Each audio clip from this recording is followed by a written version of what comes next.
car enthusiasts from all over Southern California came out to Mayfair Park for the annual Summer Stampede car show. Sponsored by the Greater Lakewood Chamber of Commerce, this family-friendly event has it all. Food, entertainment, vendors, and of course, rows and rows of classic cars. In this car show, there certainly are standouts. Some the owners have bought, while the others owners have built. And that's no easy task. It takes years of research and hard work to restore them to their glory days. In 1998, Bill Lee bought his 1957 Ford 300 custom Tudor sedan in bad shape. He started restoring it. I had to have the transmission redone because it popped out of second gear when I bought it.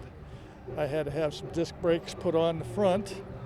Unfortunately, you couldn't attach the seats to the floor. Floors were all rusted out. Had a beat-up engine in it. A few years in, Rick Crawford, his neighbor, who became his friend. Rick helped with the restoration process, and in 2004, it was roadworthy. My wife and I dated in one that was like this back in 1962. And this is all the things that I wanted to do the first car, couldn't afford. Basically, we just go to car shows and around locally. Rick has his own car he has owned and has been building up since he was 16 years old, with a purchase price of $50 and no engine at the time. Yeah, and this is my own creation right here. I always loved the Pro Street cars, so everything is me. Everything's got my signature on it, and I built everything except doing the paintwork. And then go racing, street racing or drag racing, whatever happens, at the spur of the moment, Usually on Wednesdays we was at Lions Drag Strip racing. And they closed all the drag strips down, and unfortunately we did a little street racing late at night, but we don't do that anymore. It's too much traffic, for that, so, and I'm too old for it. This 1932 Ford Roadster has also been in the family since the owner was in high school. Lyle Sharpen and his older brother wanted a project. We built the hot rod together. He did most of the work. I was just his helper, but we got it done. And we just made an agreement that we'd never sell it. No matter what, we'd always hang on to it and keep it in the family, and we have. So it's been in our family for at least 65 years. After his brother's passing, Lyle and his wife decided to give the car a new life and had it restored once again. It's much better than it's ever been. So we're real pleased with it. It's done very well. We really enjoy it, and I'll pass it on when I'm gone. Just actually got it back from it being restored on Thursday. So I already pre-planned having it done, and I actually grew up in Lakewood. I went to school in Lakewood High School, so it's nice to be back. This car holds special meaning. It was her dad's car in high school. It was garaged since before I was born, so when he passed, he left it to me, so I decided to restore it and keep his memory alive. I just feel like my dad's with me. I wish he was here to see it done, but it's just the best feeling, having it done for him.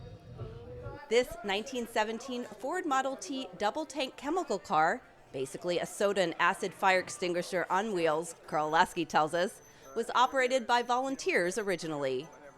And this was staffed by two volunteers in Lomita, Charlie Smith, who was a businessman, and Hugo Schmidt, who was the butcher in town. And one day my grandfather turned to the deputy fire warden, Charlie, and this was out of service at the time. And he goes, "Charlie, I'll give you $25 for the Model T." And he goes, "Sure, Frank, that sounds good." His father, who was an LA City firefighter, used it in parades and events as well. And then my dad restored it for the first time in the mid-50s when he got out of the Navy. And it was a frame-up restoration. That means you take everything, nut and bolt, you take it down to the bare frame and restore it. Carl and his younger brother were in high school to help with the second restoration. It started with a leaking radiator. It was really bugging my dad. He was a perfectionist. But by 1978, my brother and I were teenagers, so Dad had free child labor. My brother and I would help him sandblast and wet sanding, and it was a lot of work. But he was a perfectionist, and he did a fantastic job. All this is his spray work. So Dad passed away in 2015, so now I just consider I'm his engineer, mechanic, polisher of the brass and chrome, and trailer transport. So just for a tribute to my dad. I get the opportunity to choose a car that I prefer, called the Mayor's Choice Award. So that means that I can make one person very happy and hundreds of people very mad at me for not picking their cars. But it's one of the privileges of being mayor is I get to pick a winner during the annual car show, and I'm really looking forward to looking at every single one of them. Some of these stories are amazing. We've had people that are showing cars that they've had since they were in high school, and now they're in their 70s or 80s, and they're just so proud of it, and they put their heart and soul into it. So we do the top 20 cars, then we have 10 original awards like best paint job, best of show, most likely to get pulled over, things along those lines. So the winner goes on next year's marketing. They're on the t-shirts, they're on our posters, they get special recognition on stage, and we always ask them to come out to all of our events. And if you're best of show showing up in a 1960 Chevy Corvette, you're going to be best of show. So Tony, come on up. Congratulations. It's a 1960 Corvette. It's a numbers matching car, completely original. Now we've got some modifications, like I said, with the rebuilds, but I really appreciate the city of Lakewood and everything that they've done, and that their decision to make this the best of show. But also the Chamber of Commerce may have some events, and they've asked me to come and bring the car, and I'm going to do that and support the chamber. It's a big variety of cars that come out, a lot of Lakewood residents, big car culture here, so it's excellent every year. Look forward to it. This summer Stampede Car Show has become a Lakewood tradition, attracting car enthusiasts from near and far. Make it a point to come out next time and enjoy this free, family-friendly event with your friends and neighbors.